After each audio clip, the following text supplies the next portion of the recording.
Hello, everyone. My name is Roberta Lepre, for those who don't know me. For the past 5 years now, I have been managing the Europe Direct core platform, which is one of 3 Europe Direct centers currently operating in Malta.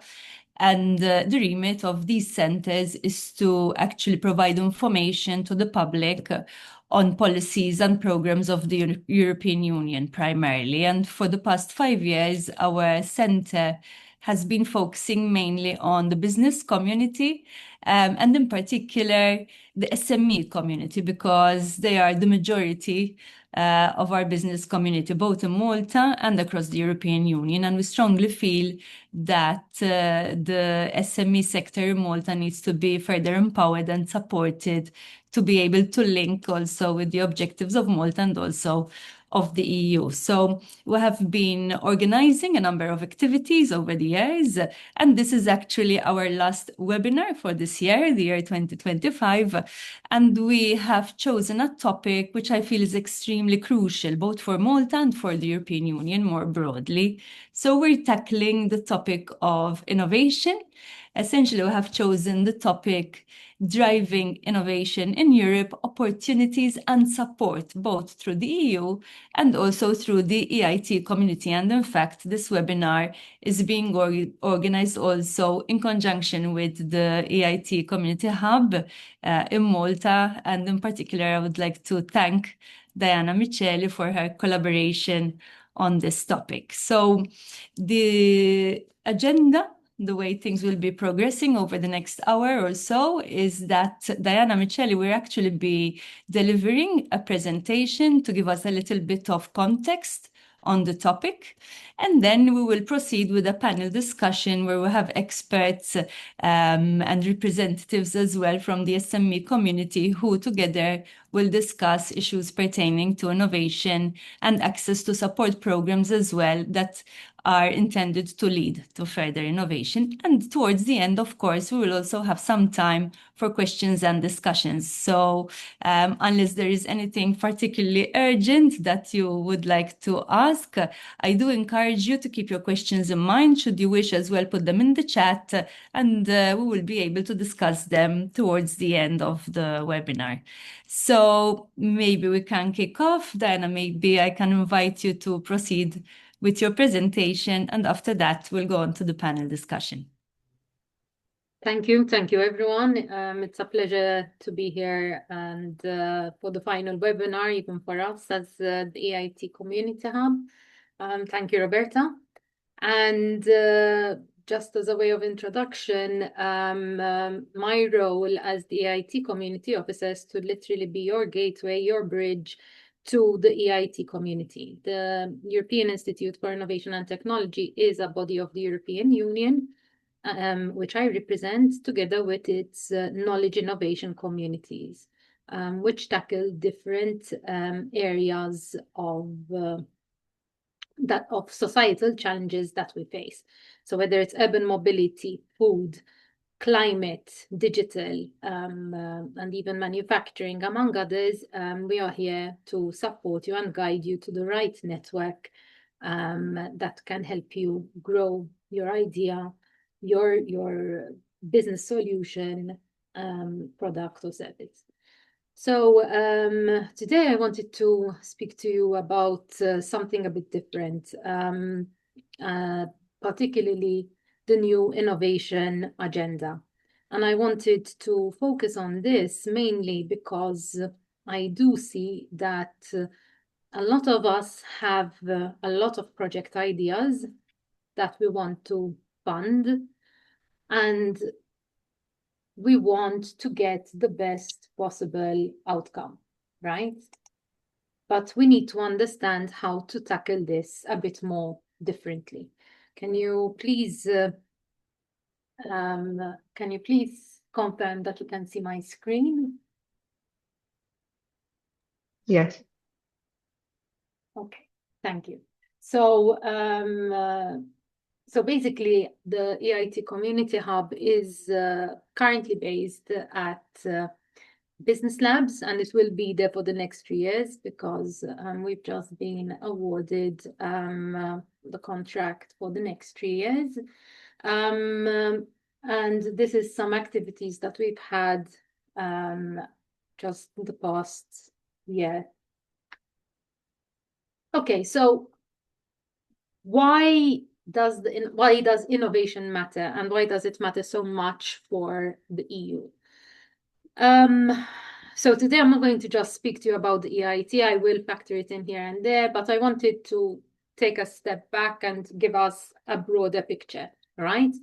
So Europe's competitiveness actually depends on innovation and its ability to innovate. So the EU does actually depend on us, yes, for us to be better, to be able to compete with other continents. It is a way to drive sustainability, which is obviously very important, and digital transformation and social progress. So these are the areas that I would say are of a high priority for the continent. Also, on a national level, our success as Malta relies on our capacity to adapt, collaborate, and scale ideas as well. So this is also very important. Now, as a nation, we have always been quite agile, I would say, throughout our history, and we have always managed to go a step beyond. So I do believe that we are in a transition. We are seeing a growing startup capacity in Malta. We're also seeing more innovation taking place, more good innovation taking place, and we are competing at EU level to really help ourselves in terms of innovation and actually getting such innovations to market as well. So in essence, why innovation matters is also why EU programs exist, okay? We are there to help implement existing EU policy priorities. So it's not just, okay, I have an idea, I can do this, and where can I plug it in? No, our mindset has to be very different. We need to see what the actual priorities are at EU level and work backwards. Otherwise, there's no way you can ever get a project funded because you are not meeting any of the policy targets that the EU is actually making a priority at the moment. So yes, I do encourage us to be more familiar with the policy areas here. So the innovation agenda, it is mainly aiming to make Europe a global leader in deep tech and innovation by accelerating innovation uptake, strengthening ecosystems, helping innovators scale across borders and support widening countries, and increase Europe's global competitiveness. Now let's break it down a bit. Okay, so innovation uptake, it pains me to see great innovations remain on the shelf, even 10, 15 years. And by then, they're usually obsolete. So we lost the opportunity to go to market. So this is a pain point that the EU has identified and is trying its best to address. Strengthening the ecosystem, so how we work together, even as local entities, as European entities, as local with European entities together. How do we get more connected? And EIT, for instance, has these knowledge innovation communities that bring these stakeholders together and work more closely. How we help innovators scale up cross borders through collaborative projects, whether they're Horizon, whether they're Digital Europe, and even EU EIT programs through the knowledge innovation communities. It's also seeing the support for widening countries. And what is this? What are widening countries? So basically, countries that are lagging behind, okay, they're called widening countries. So what they want to see more of is countries like us, like Malta, partnering up with more established innovation countries, for example, Denmark, the Netherlands, us partnering up with them to be able to really learn, okay? And usually such widening projects focus a lot on cross-border collaboration. So a lot of job shadowing, courses taking place in various places, you know, actually building capacity in countries like Malta. So Malta has an opportunity when it comes to widening pools, whether they fall under Horizon and also under EIT, for instance. They're called RIS countries under the EIT. I will explain a bit more later. And then there's also obviously the importance of increasing our global competitiveness as Europe. So again, let's step back, step away from our ideas, our innovations, and see what is expected out of us. So the 5 flagships include funding scale-ups, innovation ecosystems, tech adoption, talent and skills, and improving policy frameworks. Talent and skills being one of the most important policies, I would say, at the moment, particularly when it comes to the union of skills policy. So for Malta, why is it important? Malta is a widening country. So it is designed, the EU has designed calls specifically for us to catch up, okay? And we have already had quite a boost from the innovation scoreboard. So we've already seen a bit of a boost. However, that can vary at any day, to be honest, because it depends on the type of investment companies do. And even just one company making a hefty investment could actually have an impact on that scoreboard. So it can be also a bit misleading. So we are currently benefiting from the EIT Regional Innovation Scheme and widening participation in Horizon Europe. So our size makes it easier, obviously, to collaborate. So we are very much sought after to be a test bed for innovations. But in practice, we need to work more together because when we work in silos, obviously, everything slows us down. Just as a little bracket, the EIT does fall under Horizon Europe, under Pillar 3, Innovative Europe, okay? And just to give you an idea, we are, I think this is, sorry, that's wrong. The Regional Innovation Scheme under the EIT, for instance, you have all the green countries. These are countries that have a portion of the funds, 10 to 15%, specifically going for these countries. So besides the whole pot, at least 10 to 15% has to go to these countries. So this is an actual must. Okay, so just to give you an idea of the type of scheme. And we have hubs all over Europe to make this possible. Okay. Let's just go back.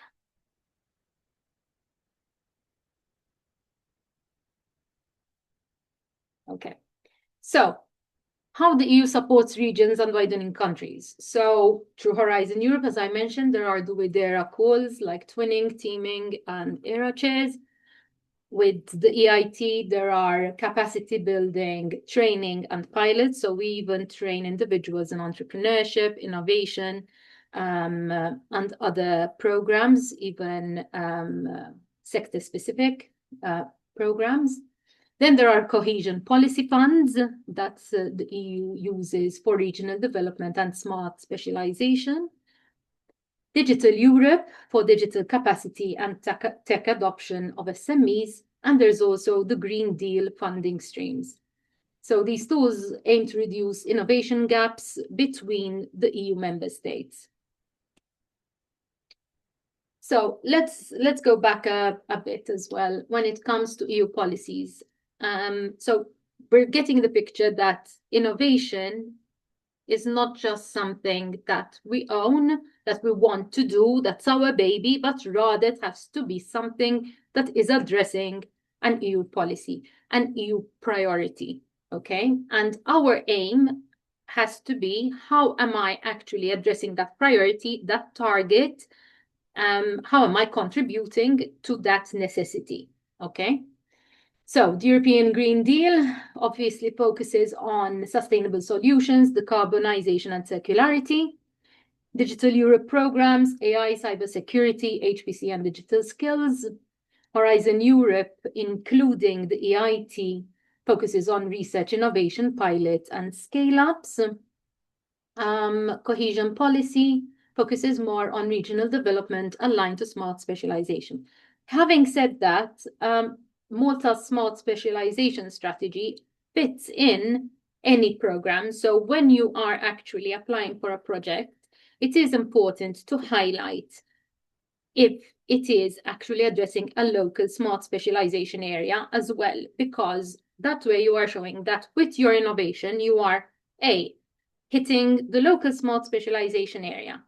You are hitting an EU policy and priority, and you explain how.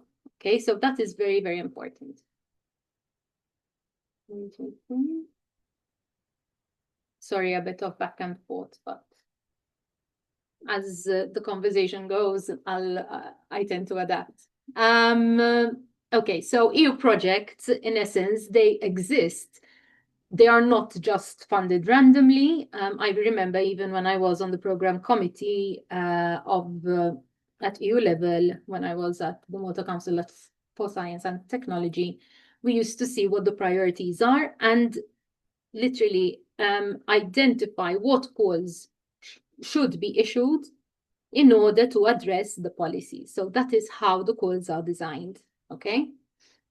So they are there, funding is there to implement policy targets. So our proposals must answer these questions, very, very importantly. Which EU priority are we contributing to? How does our project help the EU become more competitive, sustainable, and inclusive? Which gap or challenge are we addressing? And how will results benefit both Malta and Europe? So if you take nothing from this presentation, take a screenshot of this. That would be my suggestion.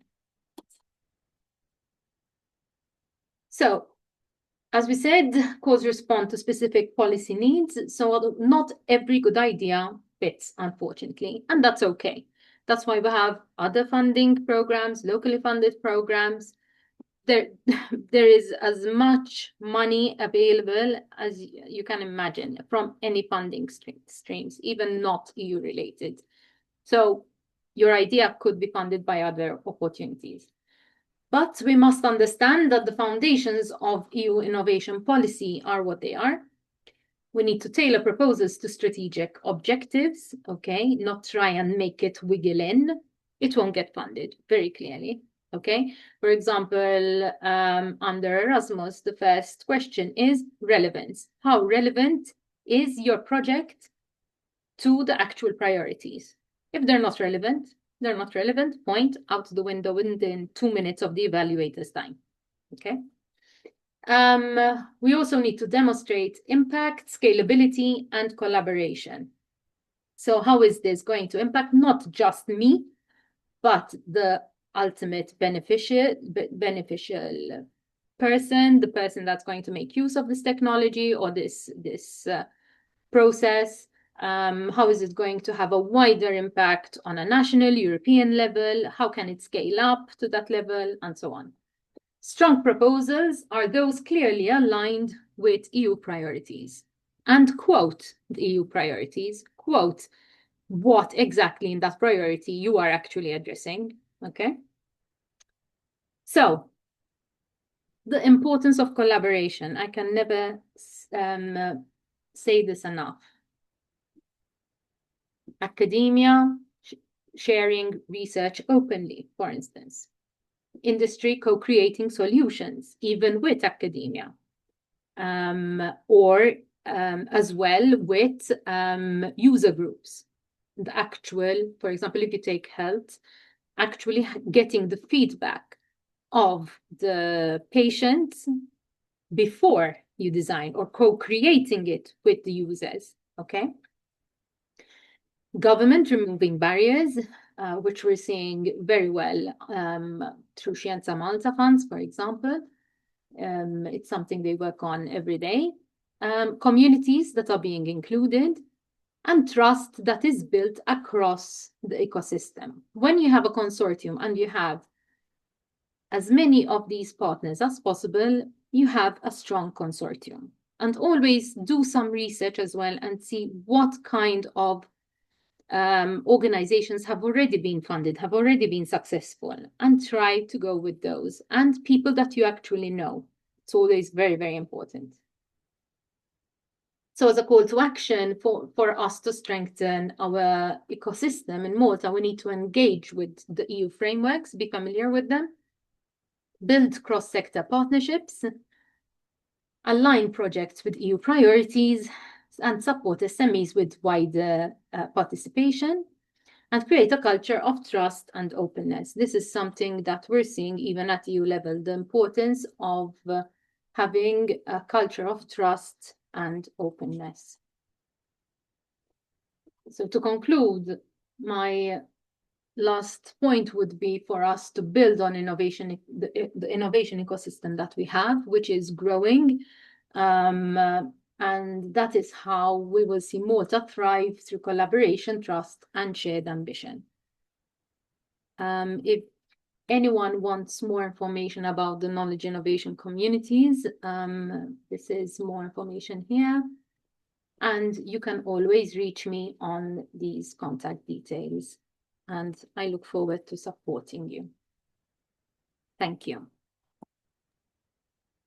Thank you very much, Diana, for that very comprehensive overview. I think it was a very good introduction for anyone who perhaps always thought of the possibility of tapping into funding, but as we know, that can be quite confusing. So I think it's a very useful initiative, essentially, to provide information to our innovation community. So thank you very much. I do agree with you, Diana, that we do have a growing innovation community and a growing innovation ecosystem here in Malta and also more broadly in the European Union. And this is essentially what we will now be discussing in our panel discussion. So I'm very pleased to welcome with us, we have Antea Fabri, Director within the Framework Program Unit at Scienza Malta. Hello, Antea. We also have Alexia Massagalucci, who is the CEO and founder of Blue Ecotech, and she will also tell us a little bit about her enterprise and as well her challenges and also... Good afternoon. Please, Good afternoon, everybody. How are you? All good, all good. Happy to be here. Good, welcome. And last but not least, we have Rachel Camilleri, Manager, D-Hub MT. Hello, Rachel. Good afternoon. Good afternoon, everyone. Thank you very much for making the time to be with us today. So from Diana's introduction, we have heard a little bit about the opportunities that exist and how we can make those opportunities work for us, no? So what I'd like to start off with is maybe a question for all of you to answer, which is essentially, from your perspective now, also linked obviously to your role, what are the biggest strengths but also gaps within Malta's innovation ecosystem today? I don't know who'd like to start. I don't know, maybe Alexia, who is the representative of our innovators, our SMEs.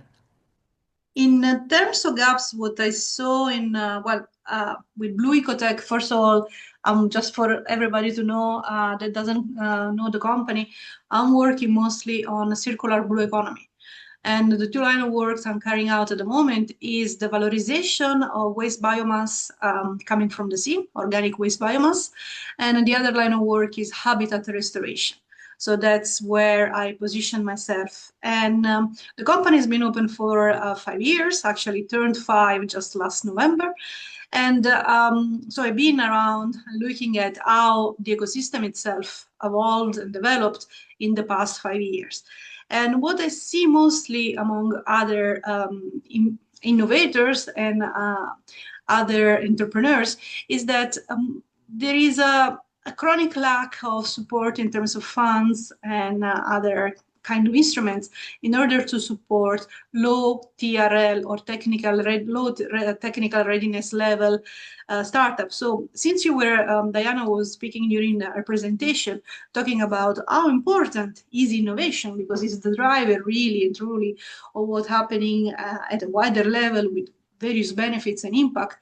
The issue is that if you only let access startups or companies or SMEs that have TRL 5, TRL 6, how those are supposed to get to TRL, to that level of development, if they're not supported at the first stage? Maybe for the benefit of those who are participating and are not familiar with the terminology, maybe Yes. do you want to maybe explain a little bit what TRL stands for? Yes, basically TRL stands for technical readiness level, and is a way of measurement of the level of, let's say, at which your service or product is positioning within a wider market.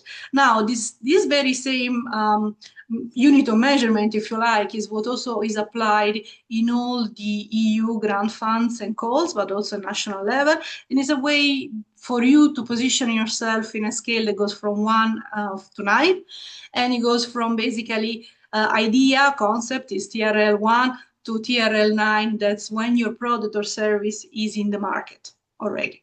So, and scales up. So that's basically all the possible in-between stages where you are developing from just having a beautiful idea, you want to make something with it, to the point that actually you are already in the market, you're occupying a market section, and then you're scaling up. So that's the whole pyramid. So if your entry point for many funds is 5 or 6, well, you need to be able to get there, and you need to be able to support yourself. So that's what I'm seeing in terms of main gap. So the lack of supports at the lower, let's say the initial phases of your journey, if you like. Thank you, Alexia. I don't know if maybe Rachel and also Antea would like to react to the question broadly, and maybe also to what Alexia has shared. Well, if I can react first of all, good afternoon, everyone, and thank you for inviting me here to contribute to this panel. It has already been mentioned actually by Diana earlier today. What I think is one of our greatest strengths is precisely our size. Though it might be seen as a disadvantage, this can many times, our size can work in our favor. So our compact ecosystem can be an ideal place to act as a test hub, which Diana mentioned, where new technologies can be piloted, deployed, and also redefined quickly. So even though this environment might not be seen as an ideal environment to try new technologies, this could eventually work in our favor. And reacting to what Alexia was saying, I now go back to local funding. What we can say now, that local funding at Scienza Malta, now we are covering all our TRL levels. So starting also from basic research, and we will have now new programs also covering commercialization, because that was what was missing in what we have seen. So there are funding programs which cover the basic research, and also at EU level, there are at Horizon Europe level, there are a number of initiatives that can also cover the basic research. Speaking about commercialization, probably we'll mention it also at a later stage. We are working now with the EIT to cover the gap for commercialization, we will be launching the Regional Innovation Booster in the coming year. So this is something which those who are interested in bridging that gap between the research and the markets is something to look forward in the next year. I don't know, and then maybe want to explain a little bit more about this innovation booster, what it is and how it's going. Yes, this is it was last week. We signed now, Scienza Malta signed a memorandum of understanding with EIT, where we'll be working together with EIT to launch this new regional innovation booster to help train startups and SMEs to get to know better and to test their ideas into EU markets. They will be provided with training and mentoring from the EIT themselves, together with the support of a number of the community centers. So they will be more market ready when it comes to testing their products and their research. Because this was unfortunately one of the gaps we were facing locally, where again, though I mentioned that our small size is an advantage, it can be a disadvantage in that there is no place where no support for these local entities to take their products to the market. But now this gap is hopefully will be closed with this new regional booster. Amazing. I see that Diana would like to add something to this as well.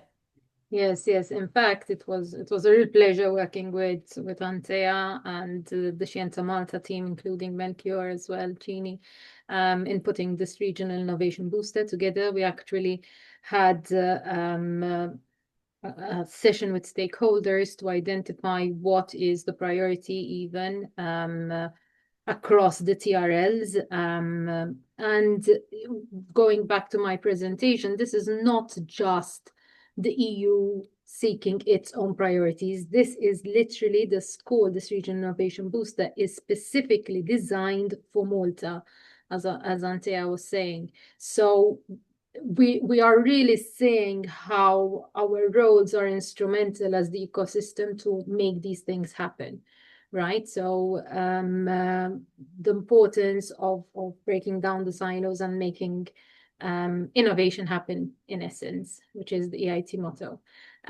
So yes, it will be specifically for Malta's needs. It's being designed, in essence, even by Scienza Malta itself. So that's great to know. As regards the point raised by Alexia Massagallucci about the TRLs, you are right. The EIT is strictly funding innovation, so TRLs 5 to 9, technology readiness levels 5 to 9. That means that the technology would be already tested in its environment, and being validated also in its environment onwards and going to market. For the first part of the TRL, so the idea how you're actually developing the product or service until it is being validated, that is where Antea would come in with the framework program, which is Horizon Europe, with the research programs that are either sector specific, the societal challenges, or even the other, like Marie Curie actions. And Antea, I leave it to you about this. So we would need to shift more in that respect. Very good. I'm going to come to you, Rachel. Maybe just by introduction, a little bit about the Hub MT for the benefit of those who are not familiar with it, and then we'll come back to the question. Of course, of course. So yes, picking up a bit on the question and what you just mentioned. So obviously the Malta Digital Innovation Authority is relatively a new organization. So it was set up in 2018 with the mission to foster trust in innovative technologies. So while ensuring also compliance, security, and ethical standards, given that it is a national authority. Now, that was a start. Over these recent years, MDIA has also positioned itself as an implementer of these technologies, again, because in reaction to the local ecosystem needs.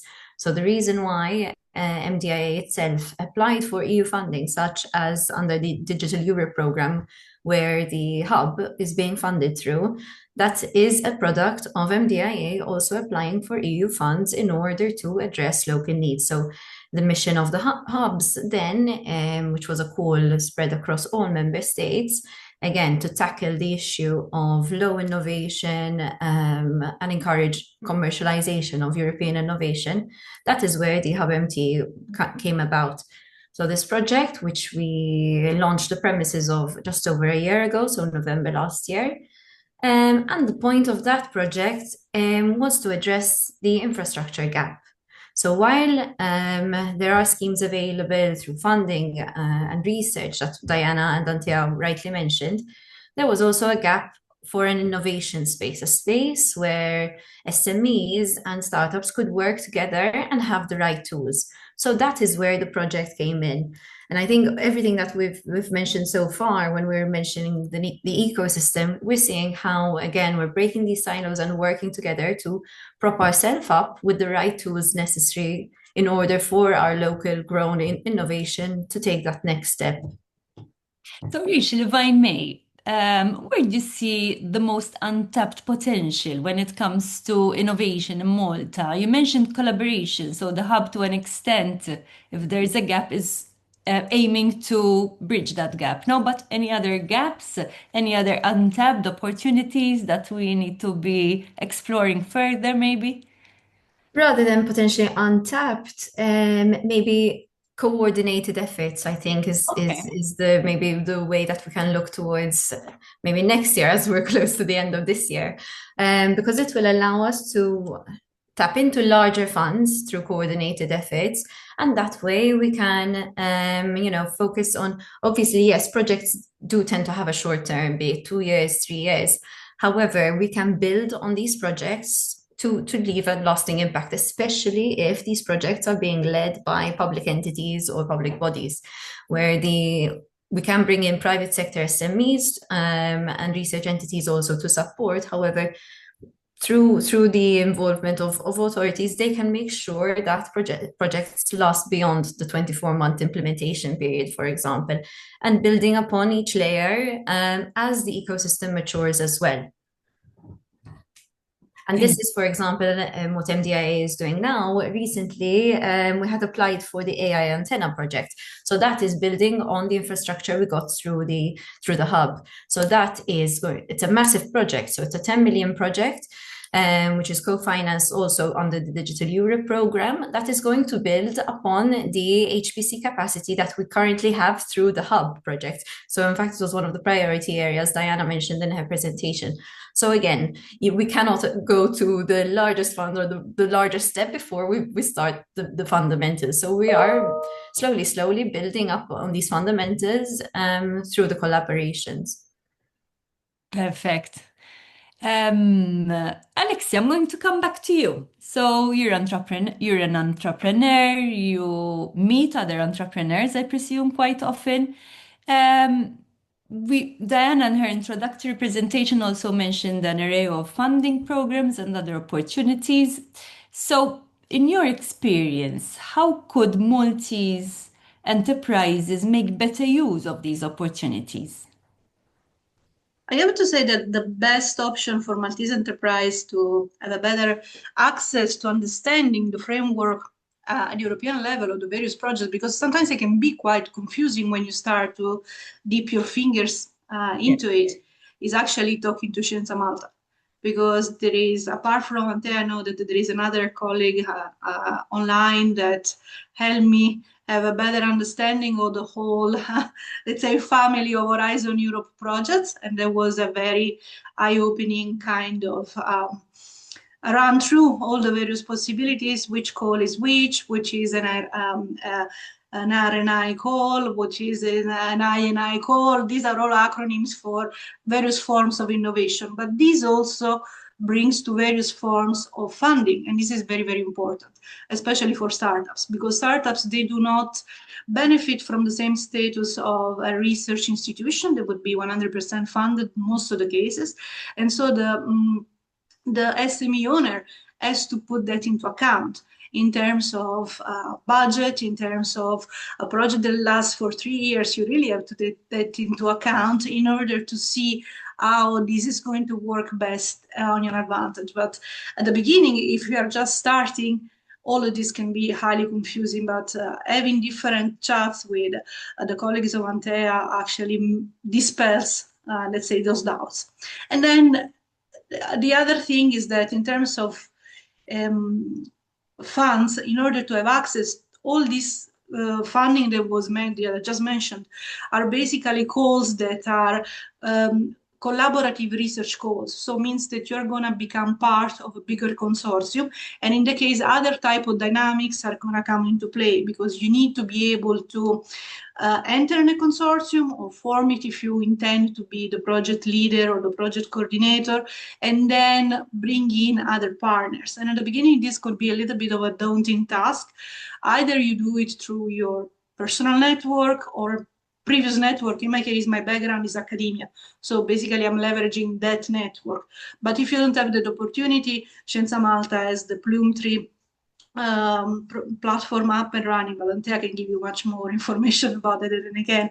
And that's a way where it's a sort of matchmaking or searching for partner happens. And as Diana was saying before during the presentation, because Malta is considered a widening country, actually Malta is sought after in order to create a consortium, because this allows for having partners from the southern part of Europe.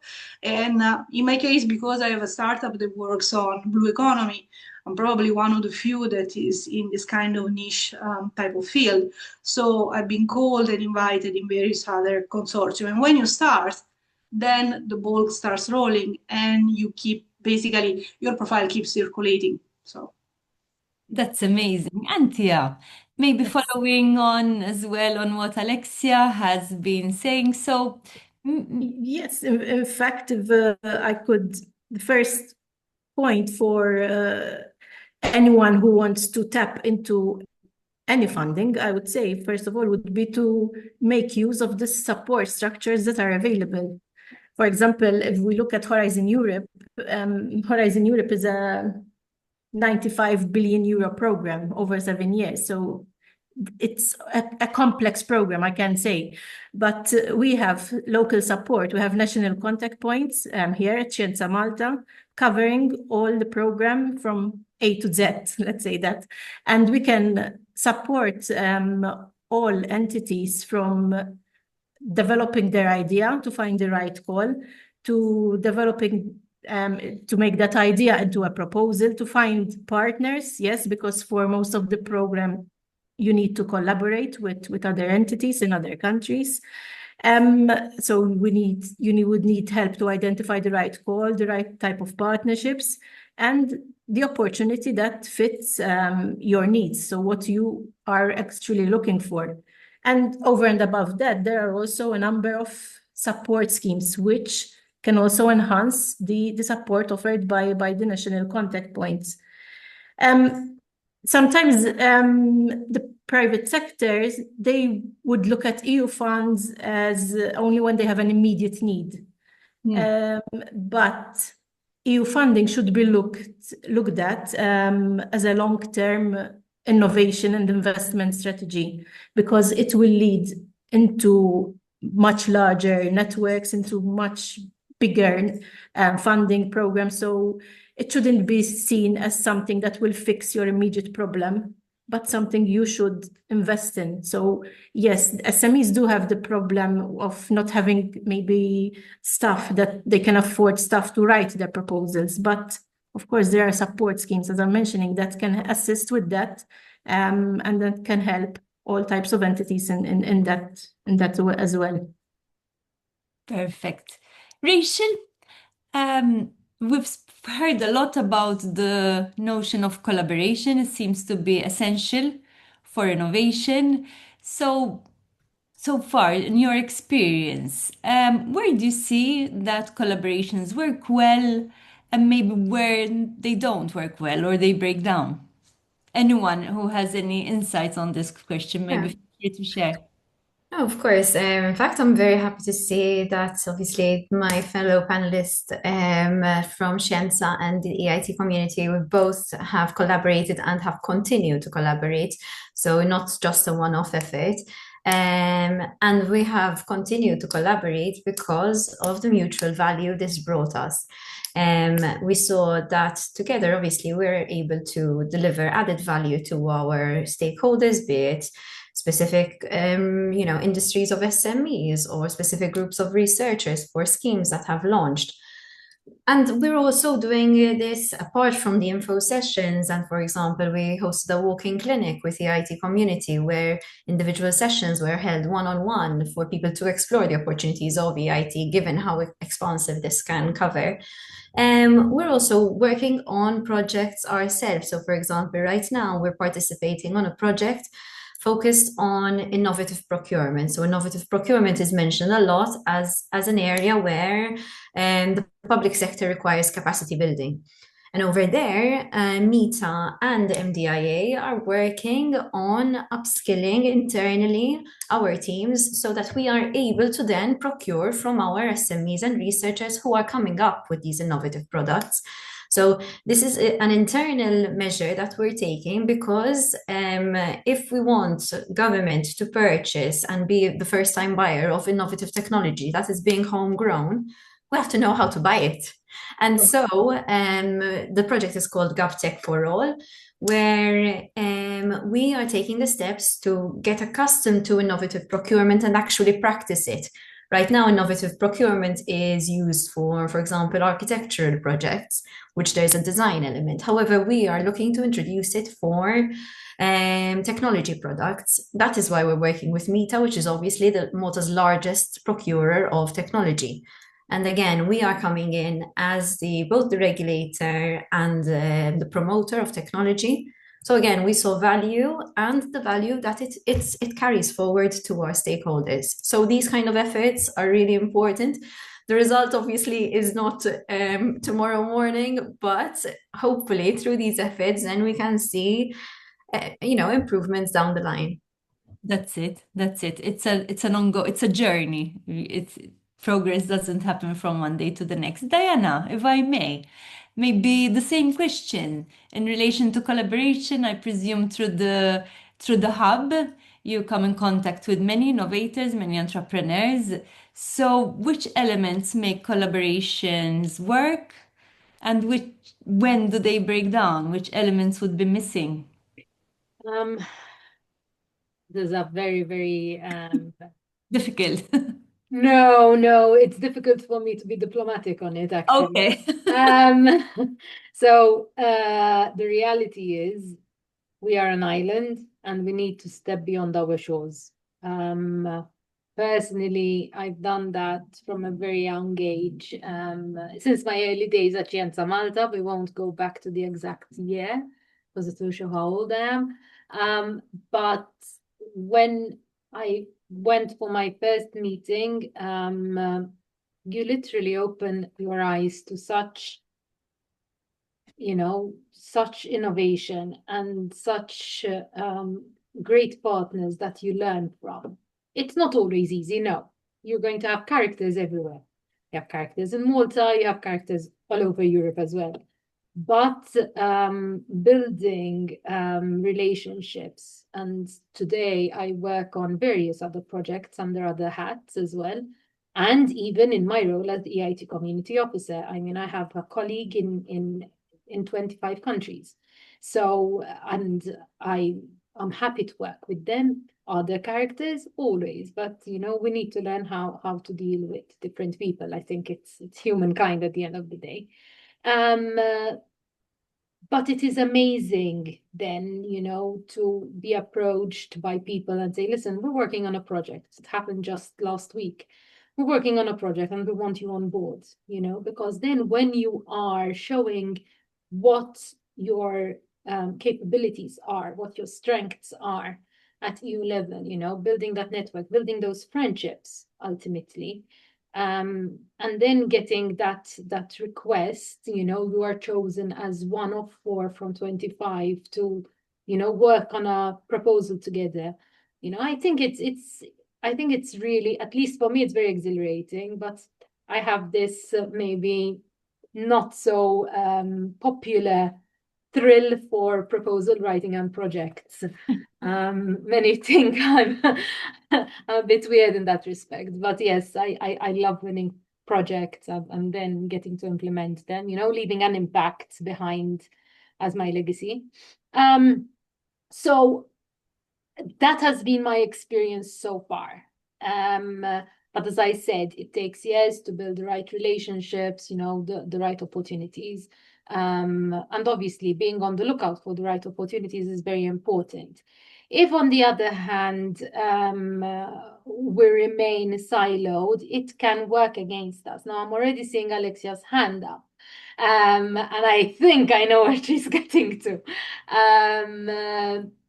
This obviously very much depends on your technology, on what you're actually working on, what you're doing, and so on. So in my kind of field, I have to collaborate. When you are developing something that may be a bit more sensitive in terms of even IP and so on, that is a bit more challenging, to collaborate. But this is like anything, you have to really protect yourself as much as you can. Ultimately, a good idea, the source of your good idea will always be there. If someone takes your good idea, they can't come up with their own, clearly. So and that is what's important for us to remain agile. But there are good souls to collaborate with, and I do encourage it, especially you need to find partners that add value to what you're doing, not that can recreate what you're doing. So this is where you need to really think smart and say, okay, what is missing in my development, in what I'm doing? What could add value to me? So that is where I believe we need to be smart. Fantastic. So go back to Alexia. I see her hand up. I think she wants to react. I second what Diana just said, especially regarding characters, and coming from academia, I know plenty of them.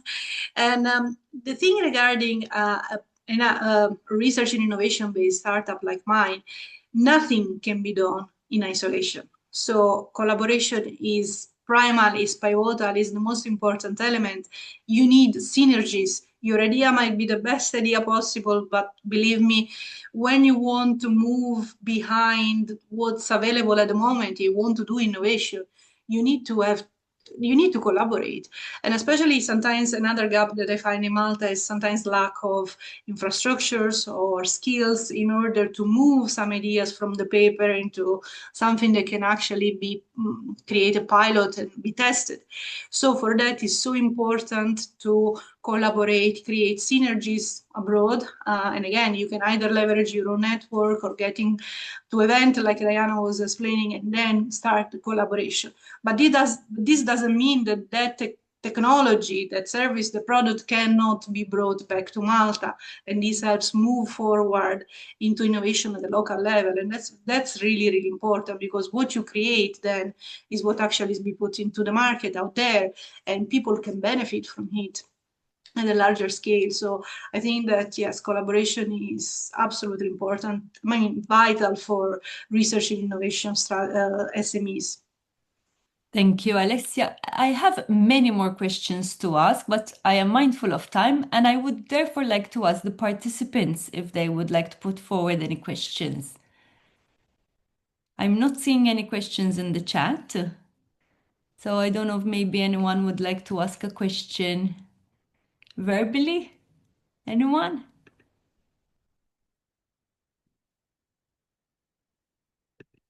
It seems we have been excellent and have answered most people's thoughts. So I'm going to go ahead with my own questions. I know we just past the hour, but I'm going to be cheeky and steal a little bit more of your time because I think this is a topic we could potentially continue discussing for much more time and much longer. So, looking ahead now, if we had to identify one priority action which Malta should implement in the very short term to actually strengthen its innovation ecosystem, to put us get us a better score on the innovation scoreboard, what would it be? And I'd like everybody to be able to answer this question. If I may start, I'd like to take this opportunity to also advertise what we have in the pipeline. As I already mentioned, this is one vector priority action which we will take next year. There's the Regional Innovation Booster, which I already mentioned, because this program is specifically tailor-made for the Maltese startups and the Maltese SMEs. To help them bridge the gap in accessing the EU and international markets. And this will provide the Maltese innovators with tailored support and matchmaking with the right kicks, with the right mentors. So this is definitely something that we should, of course, not we, everyone here should look forward to in the next few months. Fantastic, thank you. Antea, Diana. Yes, go ahead. Okay. Go ahead. I was just going in order how I'm seeing you on the screen. No problem. No, from my end, what I'd like to mention is just a few weeks ago at the Tech Expo, MDIA launched the realignment of the National AI Strategy. Obviously, that is our focus area, which is open to the 31st of January. So there's plenty of time left for you and your teams to think about ways to review the document and put forward your suggestions, because again, for us, that will feed directly into the projects we support moving forward. So, for example, the project such as the AI Factory Antenna, which was recently approved, that will be worked towards also supporting Malta's national goals. So apart from the goals set of the consortium, which that again is through a partnership of various countries, the feedback that we collect from our local stakeholders will allow us to support the projects that are important to us. So in this case, for example, the focus of the National AI Strategy is making sure that the data and the infrastructure we have in place allows us to really make use of leveraging and advancing AI for both our citizens and also for our competitive advantage. So that is something that obviously is just recently launched. So it's something I'd like to share and get you guys all obviously to put in any feedback that you have. Fantastic. Thank you so much. Diana? So I'm going to be very short and sweet. I second what Antea said. Obviously, it's in our interest also since it's a joint initiative.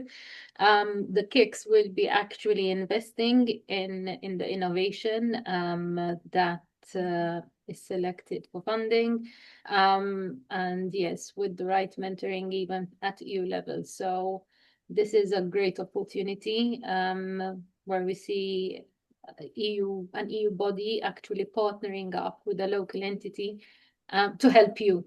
So Alexia, we really need to have a chat and other startups as well. So we really hope to hear from you. Feel free to come to me or to Antea or Melchior at Scienza Malta.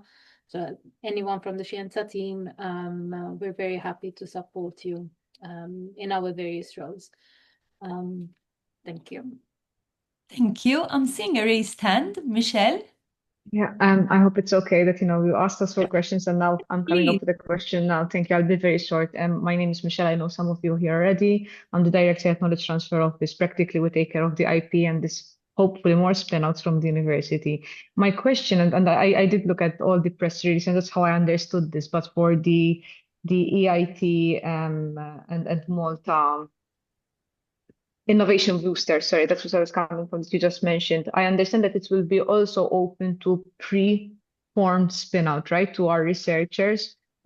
Perfect. Okay, so my question is stemming from that because I see a lot of European funds, helping even researchers. I'm being selfish here, like from my side, but I'm assuming even other institutions here in Malta that we would need to understand pre-formation, what's happening before we form, and that's where at least I find it very difficult to try and mold the right researcher there.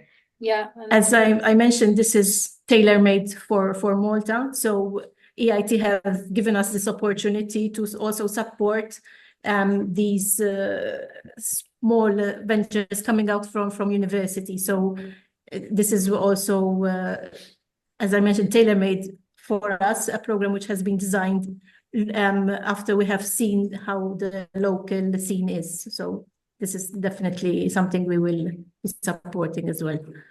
Good. I have some clients in mind, which I will be pushing from my side, hopefully. So yeah, Please sounds do. exciting. Thank Please you. do. Yes, I think I saw some academics here as well, but I think they're offline now. So we have something in the pipeline. We're hoping. So this will be helpful. Thank you. Do copy both of us in so we can keep track from both angles as well.